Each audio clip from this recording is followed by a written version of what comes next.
And we are live, Facebook Live, right here on these two pages. I have questions that were submitted earlier to Twitter, and I will be answering them. But first, let's give people a moment to join in. I have to imagine this is very similar to Instagram Live, which I have more experience with. Making sure you can hear me. Let me know you can hear me. What's up, everybody? Happy Saturday. I figure I will do a mix of both these questions, which is very tax returny, what I'm doing right here, and your questions in the chat window. I'm coming to you from beautiful St. Paul, Minnesota, and I think that's right. And we're on show day on a Saturday, right before sound check, and the record's been out now for a little over 24 hours. So hopefully everyone's had some time to sit with it for a while, take it in, and have some questions about it. So let me just take a gander at the chat. My favorite song to record on the new record, that question comes from Cole Hansen. My favorite song to record. Well, a lot of my favorite songs were the hardest to record. So I have to think about that. Like, what was the most favorite to record? Love on the Weekend was very fun to record. Love on the Weekend was a very short distance between having the inspiration for a song, putting it on tape, and listening back to it and going, yup. I happen to really like Love on the Weekend. Love on the Weekend sort of fleshes out this feeling that I've been having for a long time, and that's how I feel about. It's a very positive outlook on feeling good. Although it's actually a very negative outlook on feeling good too. Depending on, it's sort of the way I broke down Love on the Weekend is the verse 1 is a Friday, verse 2 is a Saturday, and verse 3 is a Sunday. And that one was really fun to do. I'm trying to think of what else was just, Emoji of a Wave, very difficult to record. Still Feel Like Your Man, very difficult to record. I would say maybe Moving On and Getting Over, because Moving On and Getting Over is my answer, because it was really fun to always open up that song and try a different part on it, try a different guitar. Moving On and Getting Over, we would open twice a week and go, let's put something else on it. And it was really fun to play Weed and Seed with the guitar parts and with the vocal parts, and with a different artist would come in, different musician would come in. I go, hey, try something on this song.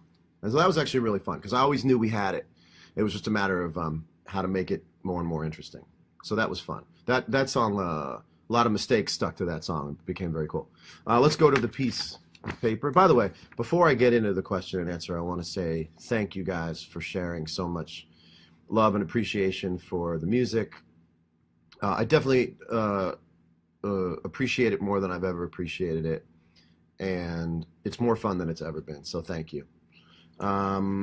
Am I coming to Brazil in October? That's a very specific question. You must know something. Okay, so Mike Davis from Texas writes, if you were forced to only use one guitar for the tour, which one would you choose? Well, the political answer is the PRS prototype, but the honest answer is my 1964 Stratocaster. That is even Paul Smith would tell you, well, yeah, that's the Stradivarius for me. So if I was only forced to use one guitar, and what kind of sick animal would make me do that, it would be the 64. I look to it someday being the PRS prototype. But I think you like me because I tell the truth. And I love the prototype. Let's see what else is going on.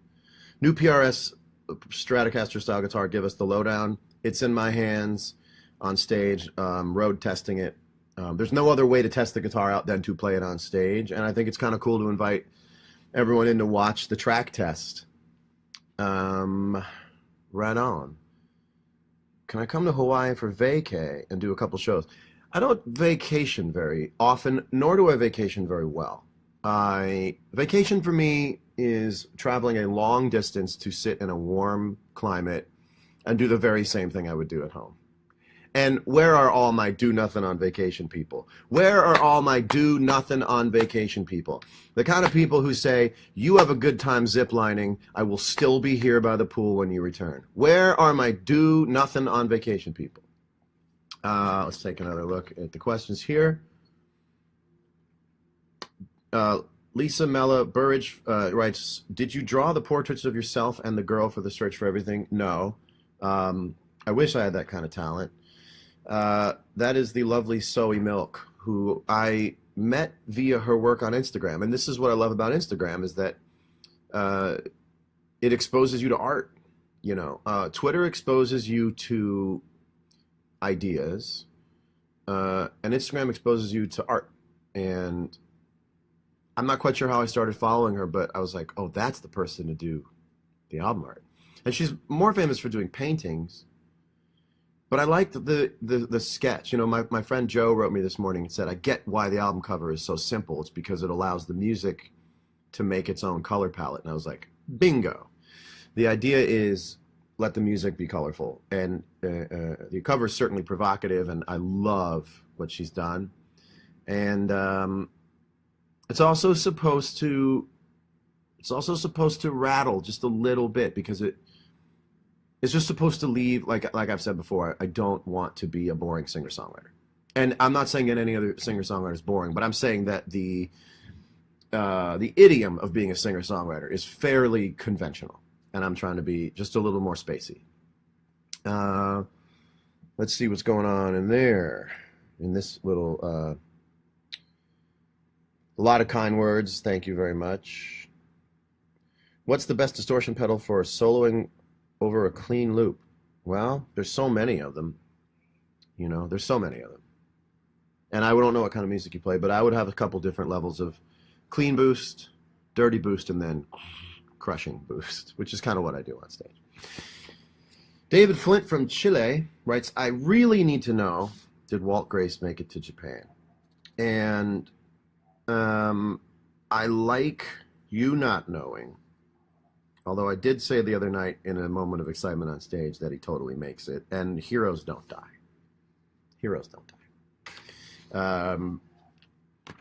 That said, I do enjoy both scenarios, because even if he doesn't make it, he's still a hero. That's what's great about that story, is that even if they just find his empty, sunken, crashed against the rocks, homemade fan blade one-man submarine ride without him in it, he's still a hero for doing it. That's what I think.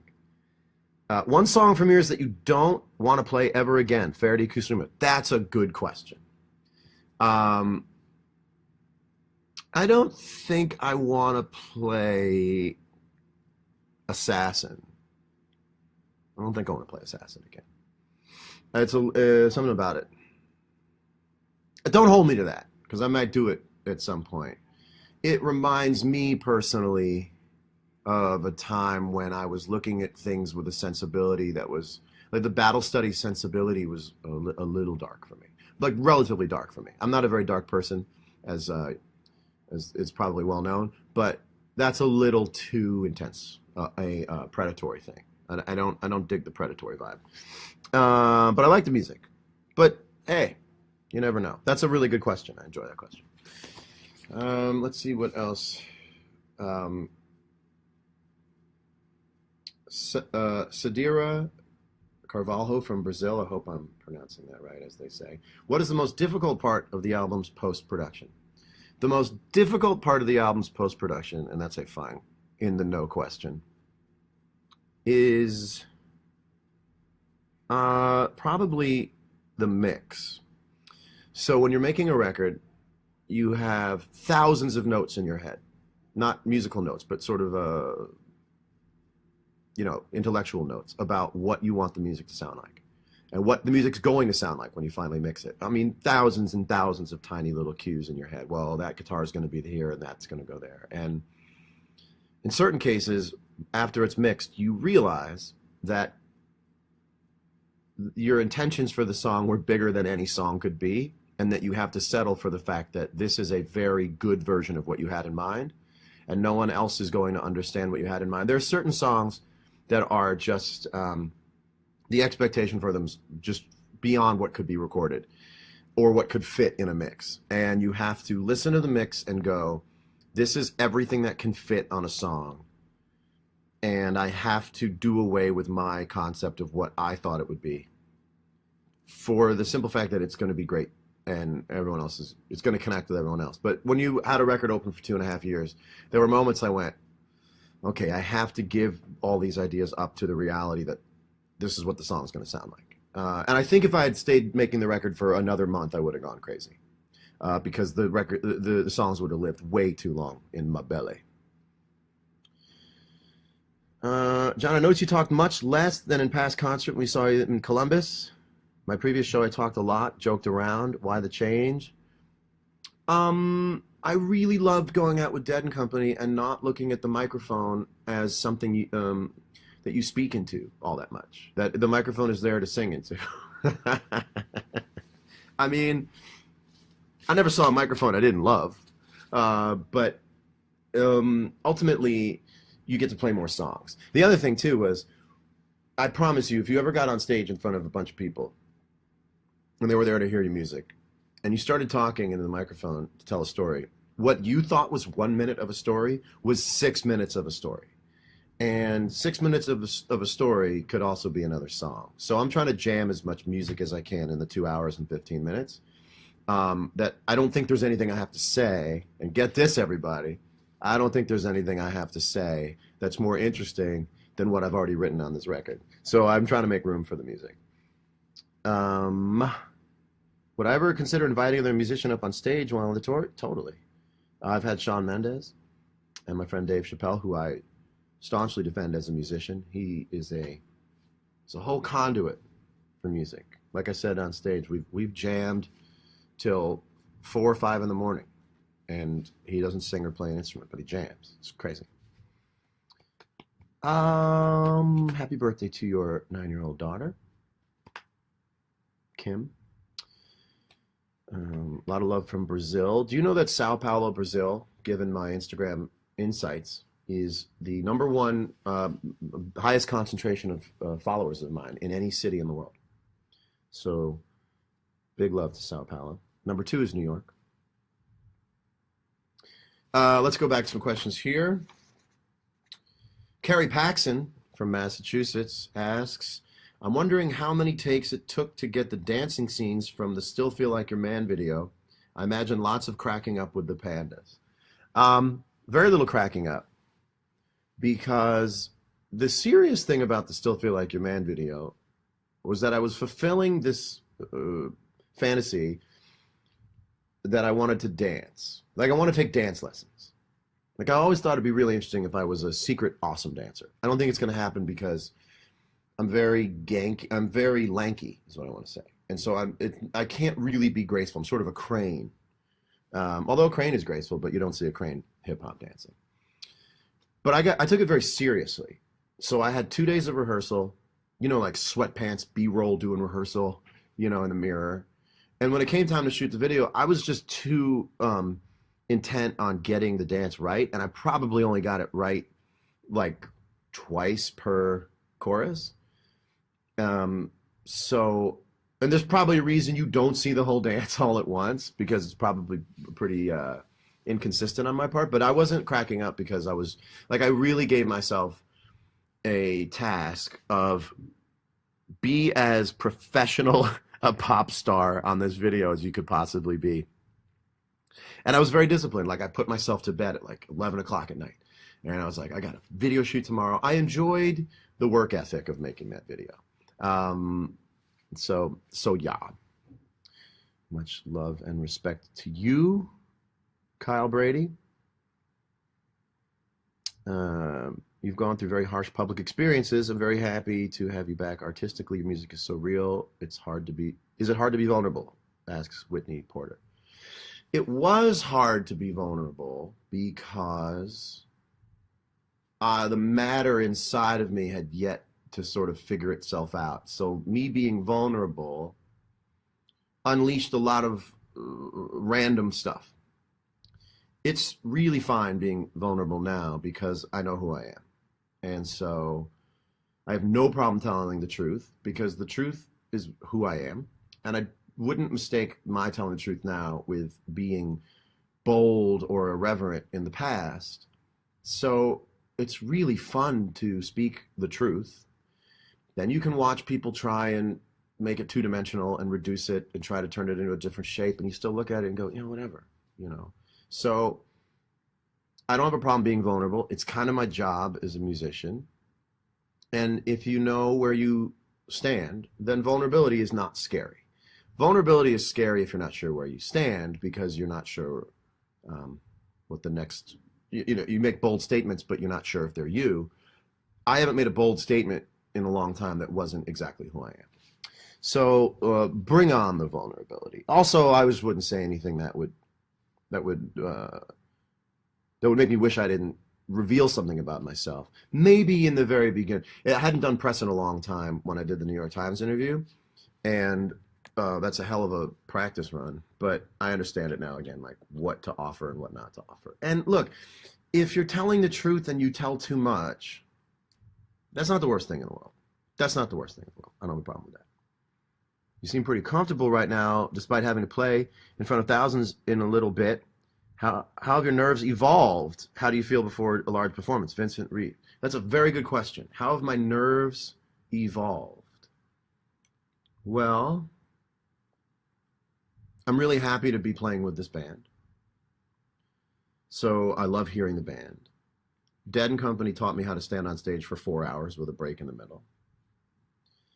3.5 hours, if we're being ultra honest. I have a catalog of music that is far too vast to ever fit in one set.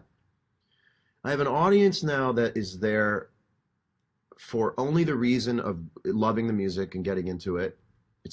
I'm not the sort of standard issue popular anymore, which I love. I love it.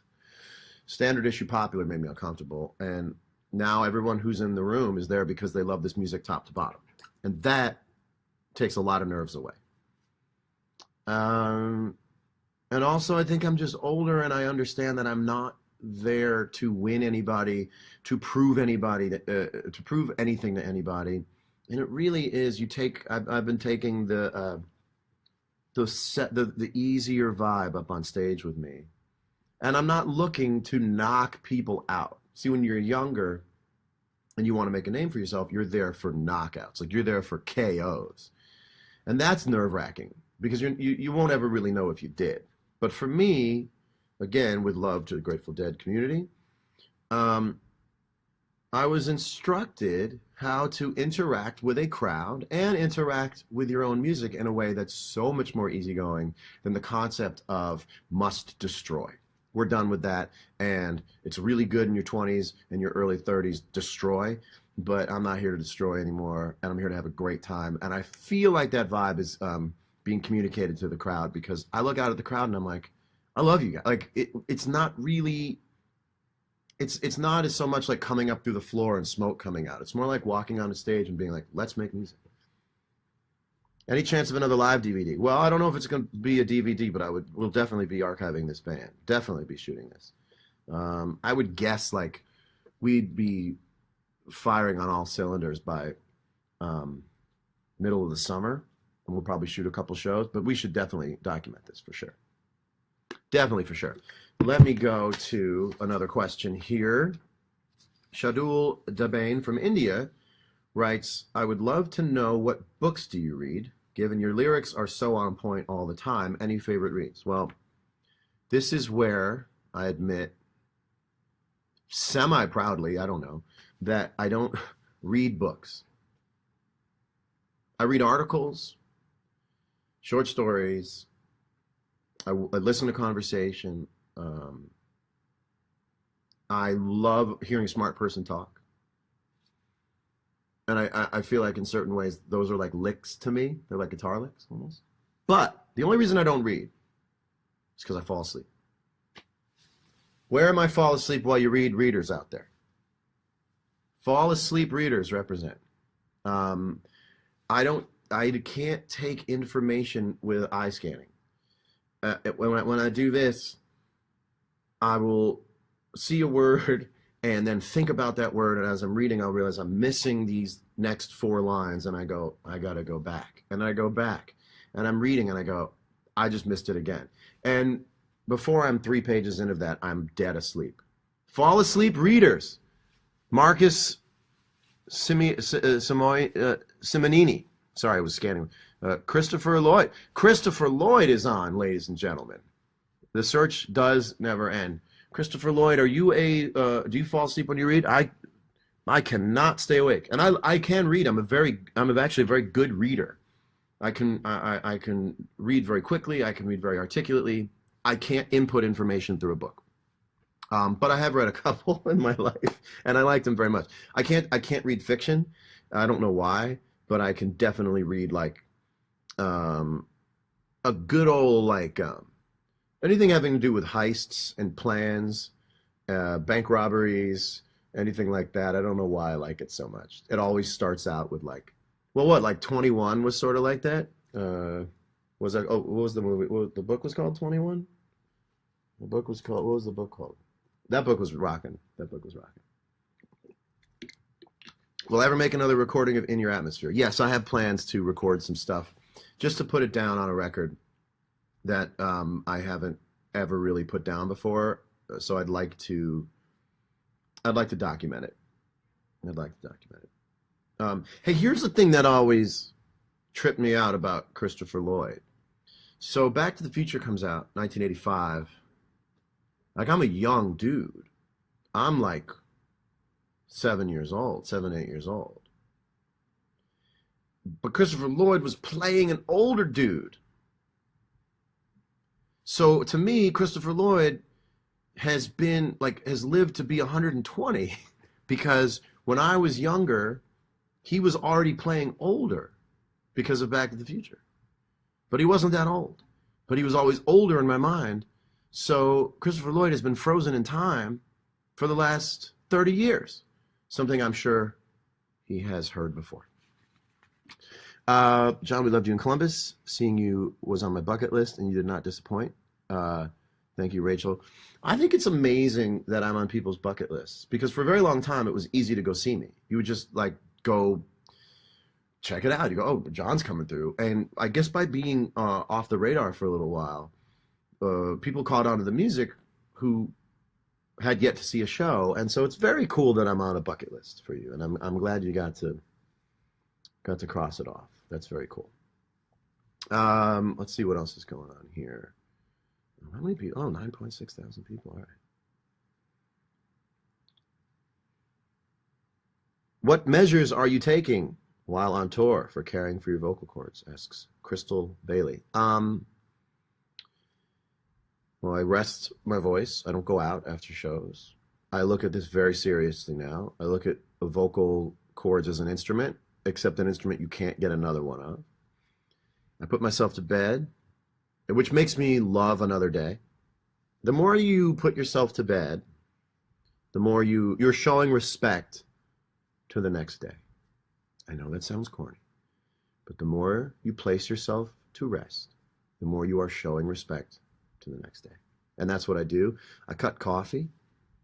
Apparently I've got an acid reflux problem. That's what they tell me. And I don't feel it, but it's real because ever since I cut coffee and drinking and all that stuff, I'm much more consistent and I can kind of sing as long as I want now, which is great.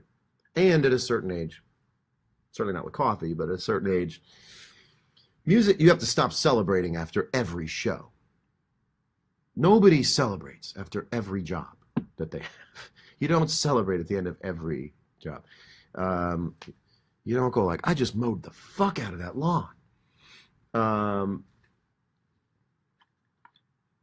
If there was a song from The Search for Everything that you would show teenage John to say, look what you're capable of, what track would you choose? Courtney Gillum, that's a great question. You're going to live forever in me. That's mine. Songwriting is about entering a trance and a part of your brain that you're not friends with, you don't know very well, supplying you with something that you can sing for the rest of your life. and I get that song. And you can't really, it's concise. And as a songwriter who occasionally sets up the goal for himself over time as write the most concise, salient, emotional, less is more song, I would play that for myself and I would go, look, you're going to be fine. You were meant to do this. You don't have to worry so much. Let's go to some questions before we... how's everyone doing? You having fun? You having fun out there? I don't want anyone getting bored. Plus, I have to sound check in just a little bit. Okay, let's go to this. This again, the piece of paper. Got that.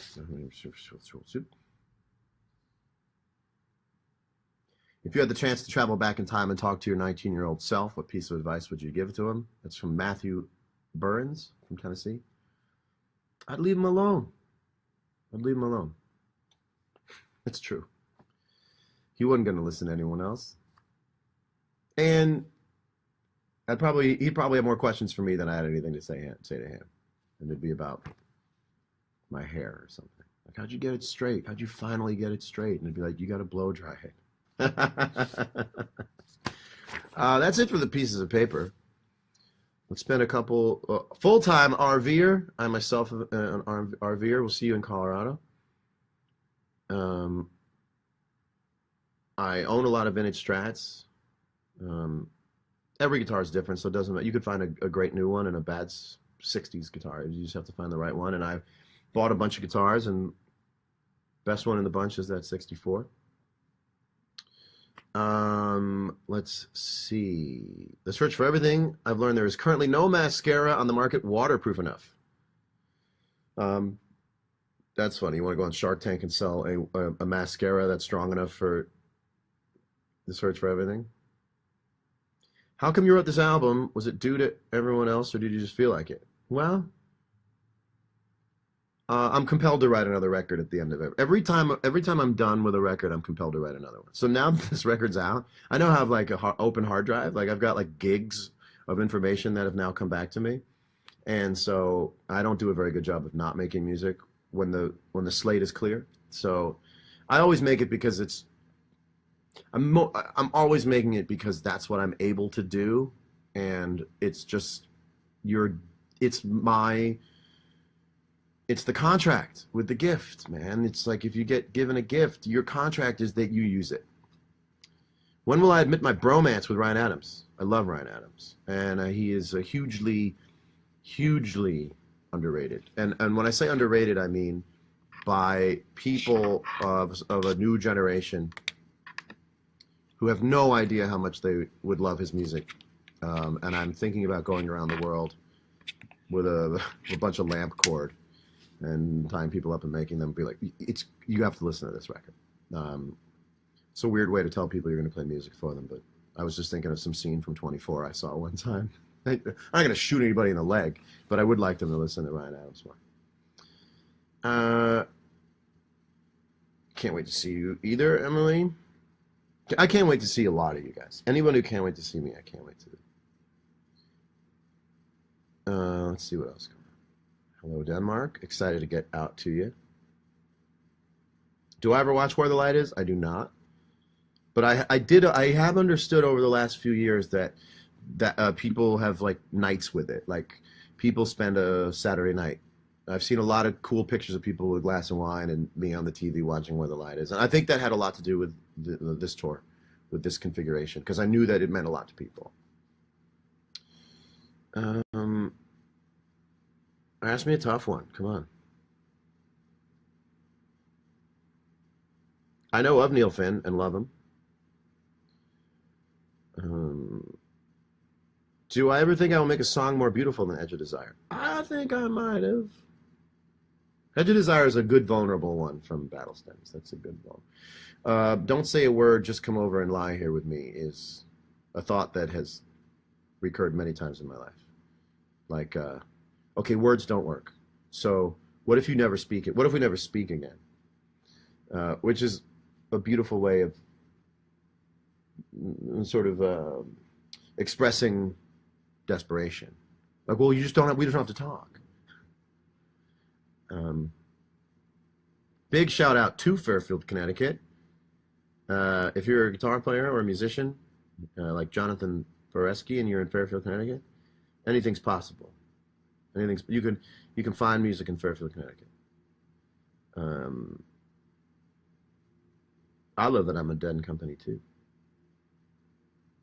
I see a kind of progression. Angel Hernandez says, John, I see a kind of progression throughout the album. Did you place these songs in a specific order to express something? And if so, what is it? Great question. I just wanted it to flow, and the record has 2 parts. And I think each song kind of, I knew where it was going to go on the record. It's not necessarily a story in lyric form, but it is a certain role of the music. So sequencing it took about 10 minutes because I already knew, okay, I knew You're Gonna Live Forever in Me goes at the end. I knew Still Feel Like Your Man opens up. That's sort of a bracket. I knew that Changing, you know, In the Blood Changing, the Search theme is in the middle. And I knew Moving On and Getting Over started sort of side B. I knew Rosie was a late in the record track. I knew that Roll It On Home was sort of late. So everything sort of placed itself based on what song it was. And I think it has a nice arc, although by the time I sequenced it, I just probably couldn't hear it one more time. I think I listened to it one time since it was mastered. But that's only because I can't fix it anymore. And I'm not interested in hearing it unless I can do something else to it. So I'll have to write more I can hear. Although, if there was one record that I'll listen to, that I would listen to, theoretically, going forward, it would be this record. John, if you left music and retired tomorrow, what cause would you be most passionate about next? Thank you for writing such beautiful words that have inspired me for over a decade. That's from Renita. If music was done and I had to go into a cause, I would make sure people didn't forget about veteran care, which I do already, but I would put all my effort into that because it's an ongoing issues are very difficult to keep in people's minds. The mind is a lot more capable of holding on to a quick sort of acute situation that they can see a resolution to within a week or a day or whatever, a month. And this is an ongoing thing, and we have to set aside a certain part of our brains to give to ongoing issues, and this is maybe one of the most important ongoing issues in the country. So it's one that I have a point of entry to. It's one that I feel very close to, and I would spend more time doing that. But also, it's me, and I don't know how much I could help or hurt something if I spent more time standing next to it.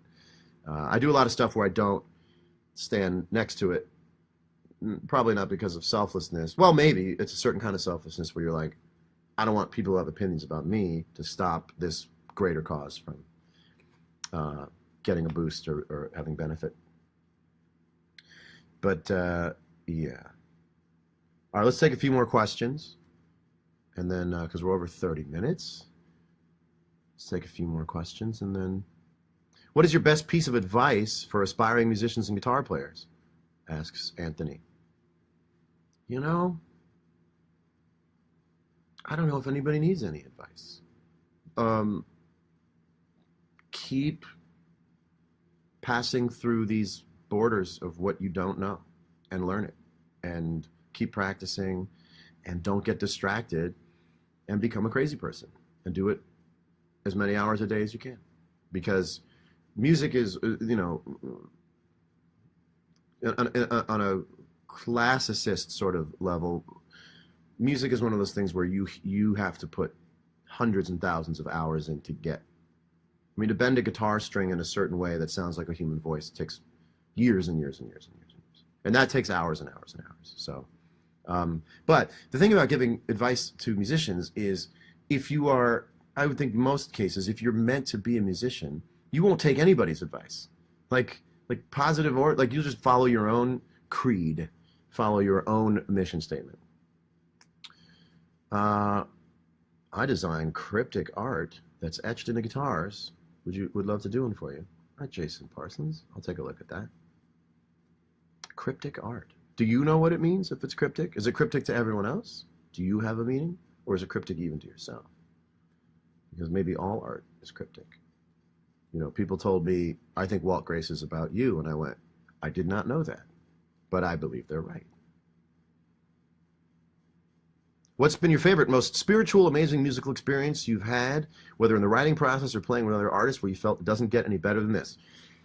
About a year ago, well, sadly, I know it was a year ago because of the death of Prince, very few days after Prince passed away, Dave Chappelle called. I was in the studio making The Search for Everything, and he said, what are you doing? I'm thinking of getting my guys who play music together. We're going to go to this bar, and we're gonna play. We're just going to jam, and we're going to pay tribute to Prince. And I went, great. And I left the studio early, went there, and from there it became an unbelievable night. It's a historic night in this room. And there were about 300 people in that room. No, probably fewer than that. 200 people in that room? There were not 300. There were 100 and something people in that room. And they were there till 3:30 in the morning. Maybe that's where I got 300 from.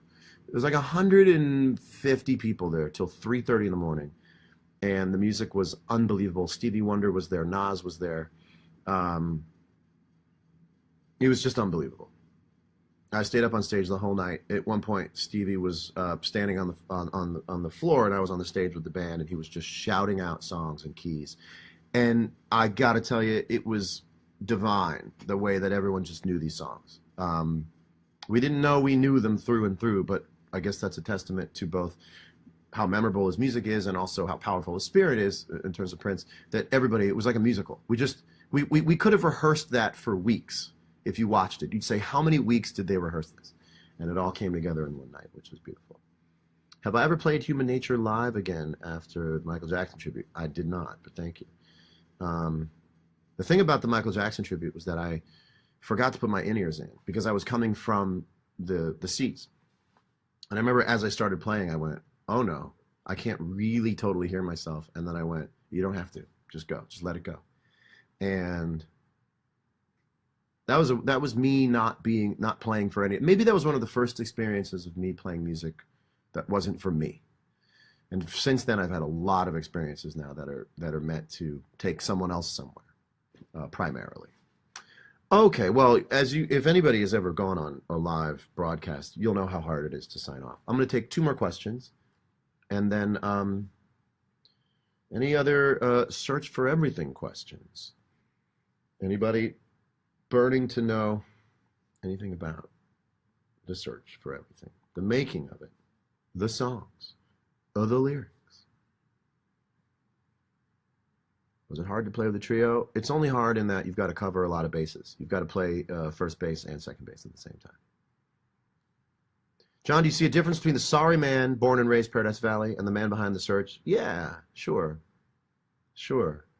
I think born and raised, there's a lot in there. You know, I think what happens is the first line in Whiskey, Whiskey, Whiskey, well, we pick up in New York City, I'm trying to find the man I never got to be, is really the line for born and raised. Like that's like the first line under born and raised. If there was the Star Wars scroll, it would say born and raised, well, I pick up in New York City. And that was very true to me, that whole record. And the whole record's not sorry, man.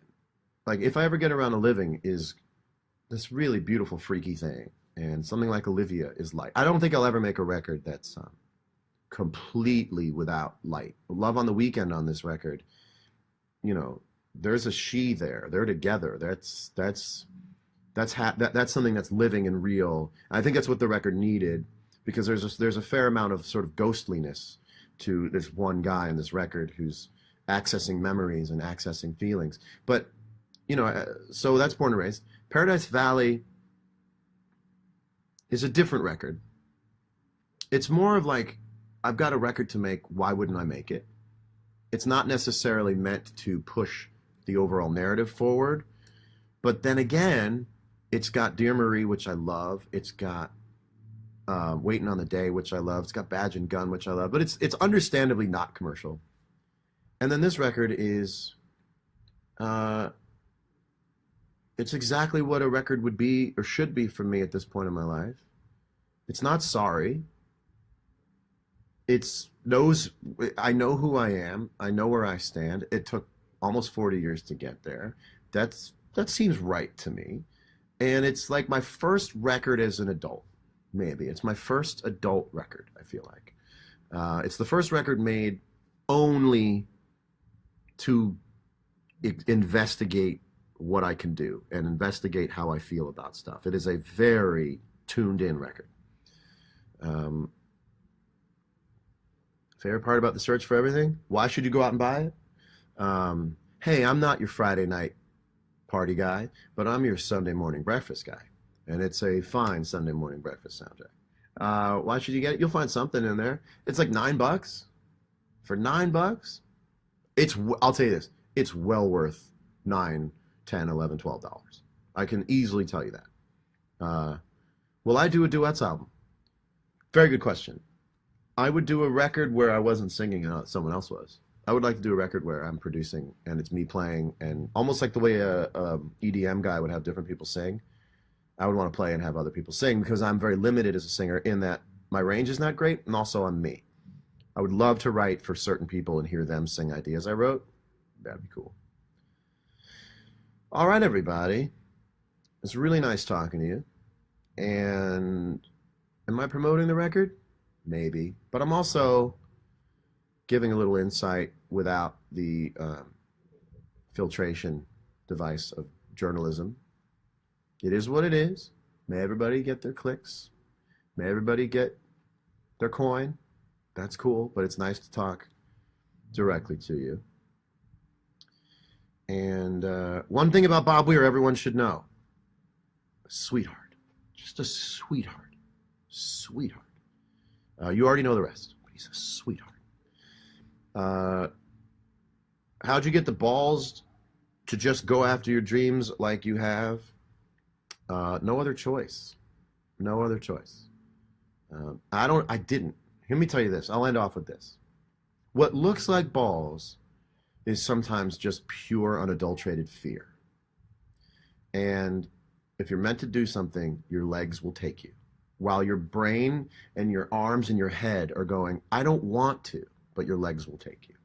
And I knew before I knew, there was a little engine room inside of me that wasn't overtly motivated, but just quietly would just motor forward. And I was a big dreamer, but I didn't dream this.